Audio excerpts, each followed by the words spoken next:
मागच्या 1 महिन्यापूर्वी संतांच्या भागवत वारकरी संप्रदायामध्ये ज्ञानोबा तुकोबा नामदेव महाराज ह्या सगळ्या संतांच्या परंपरेतल्या जे वारकरी संप्रदायामध्ये संतांच्या विसंगत विचाराची लोक घुसलेली आहेत, ती वैचारिक घुसखोरी झालेली आहे.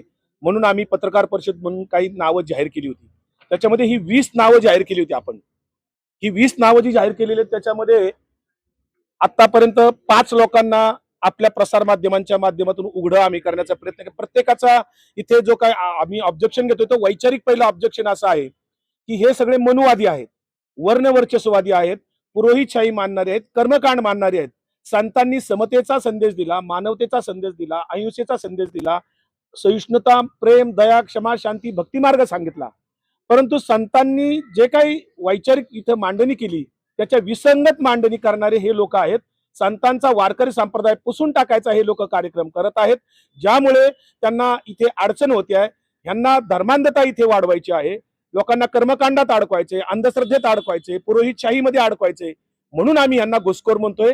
हे ज्ञानोबा तुकोबाच्या गादीवर येऊन विसंगत विचार सांगतायत म्हणून त्यांना घुसखोर म्हणत असताना याच्यातले काही जण वेगळ्या परंपरेतले आहेत. म्हणजे आता गोविंद देवगिरी, रामगिरी, भास्करगिरी, हे गिरी हे जे वेगळी परंपरा आहे, संतांची परंपरा नाहीये. म्हणजे त्याचं कारण तुम्ही जर संतांची नावं काढली तर असं कोणी म्हणत नाही तुकारामगिरी, एकनाथगिरी, ज्ञानेश्वरगिरी, सावतागिरी, रोहिदासगिरी असं कोणी म्हणत नाही, कारण ती परंपरा वेगळी आहे.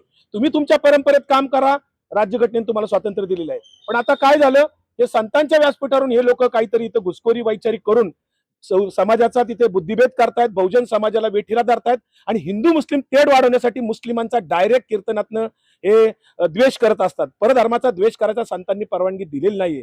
यातायाती धर्म नाही विष्णुदासा असं संतांचं वचन आहे. इथे सगळे वैष्णव आहेत, सगळ्या जाती धर्माची लोक वारकरी संप्रदायात, म्हणून 18 पगड जातीचे संत, मुस्लिम संत सुद्धा वारकरी संप्रदायात आहेत. आता मुद्दा काय आहे, गेल्या महिन्याभरात जर आपण पाहिलं असेल, एक महाराज मी सांगतो, तुषार भोसले हा खोटी आचार्य डिग्री लावतो, त्याचं नाव बदलून आलेलं आहे, हा वारकरी संप्रदायातला नाहीये. त्याने अनेक गोष्टी तिथे चुकीच्या केलेल्या आहेत. फ्रुटवाले धर्मशाळेमध्ये आळंदीमध्ये 2024-25 इलेक्शन मध्ये लोकसभेच्या कीर्तनकारांना एकत्र करून त्यांना मानधनावर तिथं बीजेपीचा प्रचार करायला तिथं त्यांनी कार्यक्रम केला. दुसरं अक्षय भोसले जे एकनाथ शिंदेच्या शिवसेनेचे आहेत, त्यांची काय आहे, धर्मवीर आध्यात्मिक सेना आहे, वारकरी आघाडी नाही. तुषार भोसले सुद्धा वारकरी आघाडी नाही, आध्यात्मिक आघाडी आहे. ह्या अक्षय भोसलेंनी काय केलं, मी त्याचे पुरावे प्रसार माध्यमांच्यात दिलेले, माझ्या सोशल मीडियात आहे, की एकनाथ शिंदेच्या आशीर्वादाने पंढरपूरमध्ये एक दिंडी आहे नामदेव महाराजांची, जी वाखरीला स्वागताला येते. पण ह्या अक्षय भोसलेंनी काय केलं, त्या एका माणसाला हाताशी धरून 43 दिंड्या दाखवल्या खोट्या, आणि 43 लोक दाखवली. 43 लोकांच्या नावाने खोटी तिथं कागदपत्र दाखवून, बनावट कागदपत्र दाखवून अनुदान लाटलं शासनाचं 2 वर्ष. एकाच दिंडीच्या 43 दिंड्या दाखवल्या वेगवेगळ्या लोकांच्या नावाने. तर समाज कल्याण खात्याने त्याची इन्क्वायरी केली पाहिजे. दुसरं जो आहे तो किशोर शिवनीकर, मी जे घोषित केलेल्यापैकी किशोर शिवनीकर हा लातूरच्या एका सप्त्यामध्ये खंडापूरच्या बेहिशोबी तिथे वर्गणी गोळा करून पळून गेलेला आहे. पिस्तूल दाखवतो, त्याच्यावर लातूर पोलीस स्टेशनला गुन्हा दाखल आहे. सरकारने अजून त्याच्यावर अटक केलेली नाही, त्याला तो हिशोब विचारलेला नाहीये. बेकायदेशीररित्या पैसे कोट्यवधी रुपये जमवले. लातूर जिल्ह्यातल्या गोरगरीब कष्टकऱ्यांचे ते पैसे होते. अजून लातूर पोलीस स्टेशनला तिथे तक्रारी लोकांच्या असताना सुद्धा अजून त्याच्यावर कुठली कारवाई झाली नाही. तर हा ही घुसखोरच आहे. पुढचा एक घुसखोर आम्ही सांगितलं, राणा भास्कर जे संभाजी भिडेंचे धारकरी आहेत. जसं पालखीमध्ये पुण्यामध्ये धारकरी घुसले होते, त्यात राणा भास्कर वगैरे ही सगळी मंडळी होती. आता आज एक नवीन महाराज पुढे आलेला आहे, संग्राम भंडारे, जो परवा माझ्यावर त्याने ऑइल ओतलं आणि रिव्हॉल्वर दाखवून माझ्यावर जीवेघेणा हल्ला केलेला होता. त्याची लोणी काळभोर पोलीस स्टेशनला मी तक्रार दिलेली आहे.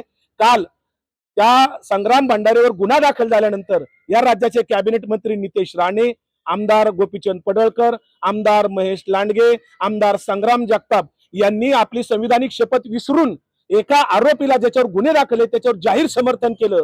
आणि नितेश राणे मंत्री म्हणतात की यांच्या केसालाही धक्का लागणार नाही आरोपीच्या. याचाच अर्थ हे सगळे सूत्रधार हे लोक होते का माझ्यावर जीवघेणा हल्ला करायला? आणि मुख्यमंत्र्यांनी अजून त्यांना कुठली कारवाई केली नाही, त्या आरोपींना कोणाला अटक केलेली नाही. संग्राम भंडारे हा गुंड प्रवृत्तीचा आहे, त्याच्यावर निफाड तालुक्यामध्ये नाशिक जिल्ह्यात हाफमर्डरची एक केस दाखल आहे. नगर जिल्ह्यात काही धार्मिक तेढ निर्माण केले म्हणून गुन्हे दाखल आहेत. हे यांचे वेगवेगळ्या रेकॉर्डवर गुन्हे दाखल आहेत. त्यामुळे गुन्हेगार लोक वारकऱ्यांचा वेश घालून वारकरी संप्रदायात घुसलेले आहेत. हे वारकरी खरे नाहीयेत. जो नथुराम, हे सगळेजण 20च्या 20 नथुराम गोडसेचं जाहीर समर्थन करतात. नथुराम गोडसेचं समर्थन करणारा हा संग्राम भंडारे गुंड प्रवृत्तीचा आहे. त्याच्यावर अद्याप कुठली कारवाई झालेली नाहीये, पोलिसांनी कुठली दखल घेतली नाही. म्हणून मी काल मुख्यमंत्री, राज्याचे पोलीस महासंचालक आणि पुणे पोलीस आयुक्तांकडे रीतसर तक्रार केलेली आहे. जे आमदार आणि मंत्री त्याला जाहीर समर्थन करतात एका आरोपीला, त्यांच्यावर तातडीने कारवाई करावी, त्यांना सह आरोपी करावं आणि याची चौकशी करून आरोपींना अटक करावी, पिस्तूल जप्त करावेत, गाड्या जप्त कराव्यात, पण अद्यापर्यंत ते झालेलं नाही. आता आज एक तुम्हाला मी महत्वाची गोष्ट सांगतोय. या 20 घुसखोरापैकी श्याम राठोड उर्फ भारतानंद सरस्वती भगवी कपडे घालतोय, भगवा फेटा आहे. जे कोणी देव देश धर्माचं रक्षण करतो म्हणतात, मी ज्यांची नावं आतापर्यंत घेतल्यात, तुम्ही देव देश धर्माच्या रक्षणासाठी बोलता. हा श्याम राठोड आज तुम्ही जर गेला तर दिघी पोलीस स्टेशन मध्ये याच्यावर बलात्काराचा गुन्हा दाखल झालेला आहे. या श्याम राठोड बरोबर आरोपी कोण आहे तर आळंदीमध्ये एक प्रसिद्ध महिला कीर्तनकार आहे, त्यांची तिथं शिक्षण संस्था सुद्धा आहे, नामांकित आहे. त्या नवरा बायकोवर सुद्धा गुन्हा दाखल आहे. श्याम राठोड आणि हे सगळेजण आरोपी आहेत. एकूण 6 आरोपी आहेत. पुण्यातल्या दिघी पोलीस स्टेशनवर त्यांच्यावर बलात्काराचा गुन्हा दाखल झालेला आहे.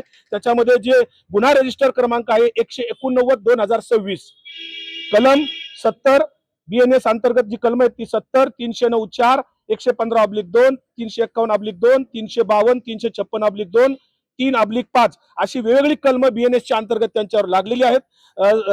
श्याम राठोड उर्फ स्वामी भारतानंद याच्यासह इतर 6 आरोपी त्याच्यामध्ये आहेत. तर हा 25/4/2026 ला गुन्हा दाखल झालेला आहे. गुन्हा रजिस्टर क्रमांक पुन्हा एकदा सांगतो 189/2026.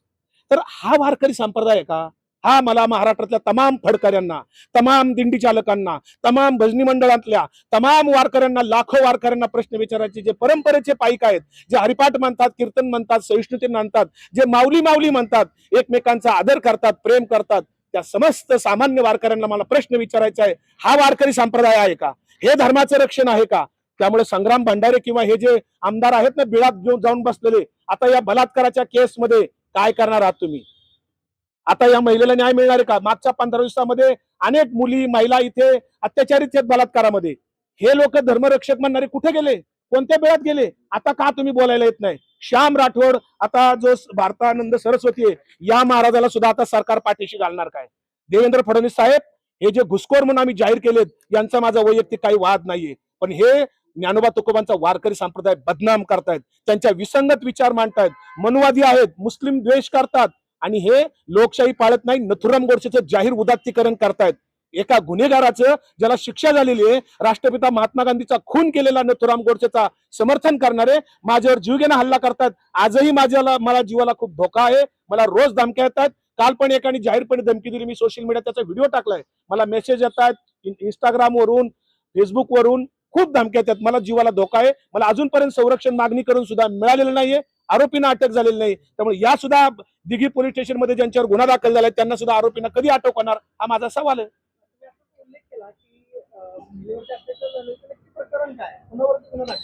नाही, खरं तर आता आपल्याकडच्या कोर्टाच्या कायद्याच्या नियमानुसार ज्या महिलेने तिथे फिर्याद दिलेली तिचा नामोल्लेख करणं आपल्याला, एका महिलेवर बलात्कार झालेला आहे, घरात घुसून बलात्कार केलेला आहे 4-5 जणांनी जाऊन महाराजांनी केलेला आहे. आणि त्या महाराजांना आरोपी ना, मी आरोपींचीच तुम्हाला सांगितलं. श्याम राठोड त्यातला एक आरोपी आहे. ते नवरा बायको जे प्रसिद्ध कीर्तनकार आहेत आळंदीतले, ते पण त्याच्यामध्ये मुख्य आरोपी आहेत. हे सगळे मिळून 6 आरोपी आहेत. त्यांची नावं मी घेऊ शकत नाही फिर्यादीचं, परंतु बलात् तुम्ही दिघी पोलीस स्टेशनला जाऊन विचारू शकता. 20 घुसखोरामध्ये माझ्या मी जे जाहीर केलं त्यातला श्याम राठोड आहे, स्वामी भारतानंद सरस्वती. हे त्याच्यात आरोपी आहेत ना आता बलात्काराच्या केसमध्ये. त्यांनी घरात घुसून बलात्कार केला त्या महिलेवर.